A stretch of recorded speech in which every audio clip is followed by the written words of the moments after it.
মাত্র একটি অস্ত্রই গোটা বিশ্বকে চোখ রাঙিয়ে দিচ্ছে ইরান। ইসরায়েলের মতো পরমাণু শক্তিধর রাষ্ট্রে সরাসরি হামলা চালালেও পাল্টা আঘাত হানতে ভয় পাচ্ছে যুক্তরাষ্ট্রের মতো ক্ষমতাসীন দেশও। এরই মধ্যে ইরানের বিরুদ্ধে আকাশসীমা ও ঘাঁটি ব্যবহারের অনুমতি দেবে না বলে জানিয়ে দিয়েছে মধ্যপ্রাচ্যের বিভিন্ন দেশ। চলমান সংঘাতে ইরানের বিরুদ্ধে সামরিক কোনো পদক্ষেপ না নেয়ার পক্ষেই গোটা বিশ্ব। বিশ্বজুড়ে এমন ভীতি সৃষ্টির নেপথ্যে রয়েছে ইরানের নিয়ন্ত্রণে থাকা জলপথ হরমুজ প্রণালী। মাত্র ৩৪ কিলোমিটার দীর্ঘ এই জলপথ পশ্চিমের পারস্য উপসাগরকে পূর্ব ওমান উপসাগর ও আরব সাগরের সাথে সংযুক্ত করেছে।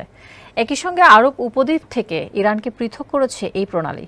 ইরান চাইলে যে কোনো সময় এই জলপথ বন্ধ করে দিতে পারে। বিশ্লেষকরা মনে করেন এই হরমুজ প্রণালী যার দখলে পুরো পৃথিবী তার নিয়ন্ত্রণে। আর এই ভয়ে ইরানের সঙ্গে সংঘাতে জড়াতে চাচ্ছে না কোনো দেশ। বিস্তারিত থাকছে ডেস্ক রিপোর্টে। পৃথিবীর মোট বাণিজ্যের শতকরা ৮০% হয় সমুদ্রপথে। ফলে আন্তর্জাতিক বাণিজ্যের ক্ষেত্রে বিভিন্ন সামুদ্রিক প্রণালী বেশ গুরুত্ব রাখে। ২০২১ সালে একটি জাহাজ আটকে সুয়েজ খাল ৬ দিন বন্ধ থাকায় বিশ্ব অর্থনীতি ১,০০০ কোটি মার্কিন ডলারের ক্ষতির সম্মুখীন হয়। আর এই খালের চেয়েও বেশি গুরুত্ব রাখে মধ্যপ্রাচ্যের হরমুজ প্রণালী। এই প্রণালী ছাড়া পারস্য উপসাগর পাড়ি দেওয়ার কোনো পথ নেই। এই উপসাগর ঘিরেই রয়েছে সৌদি আরব, বাহরাইন, কাতার, সংযুক্ত আরব আমিরাত, কুয়েত, ইরান, ইরাক ও ওমান। বিশ্বব্যাপী যে পরিমাণ জ্বালানি চাহিদা রয়েছে তার ১৫%ই মিটিয়ে থাকে উপসাগরীয় এসব দেশ। আর প্রতিদিন যে পরিমাণ জ্বালানি রপ্তানি হয় তার ১/৫ তথা ২,১০,০০,০০০ ব্যারেল অপরিশোধিত তেল রপ্তানি হয় এ পথ ধরেই। বলা হয়ে থাকে উপসাগরীয় অঞ্চলে পৃথিবীর মোট জীবাশ্ম জ্বালানির প্রায় অর্ধেক সঞ্চিত আছে।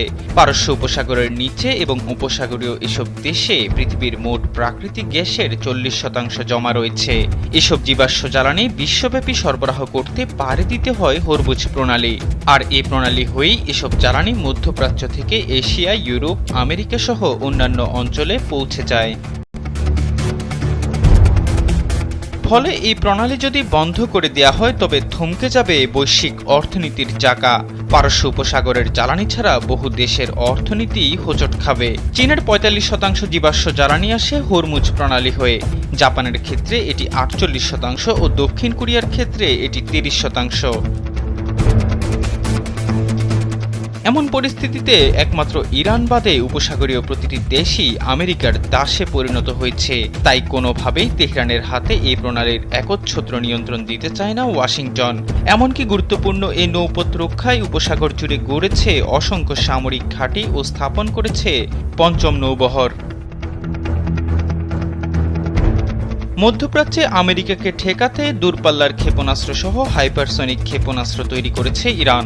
এমনকি মজুত রেখেছে বিপুল পরিমাণ জলমাইন, যাতে কোনো সংঘাত হলে মুহূর্তেই বন্ধ করে দেওয়া যায় গুরুত্বপূর্ণ এই হরমুজ প্রণালী। ইরান জানায় পশ্চিমা অবরোধের কারণে ইরান যদি তেল বিক্রি করতে না পারে তবে কোনো উপসাগরীয় দেশই তা করতে পারবে না। হয়তো এমন হুমকির কারণেই ইরানকে খুব বেশি ক্ষেপাতে চায় না আমেরিকা। এহসান আব্দুল্লাহ, কালবেলা ডেস্ক।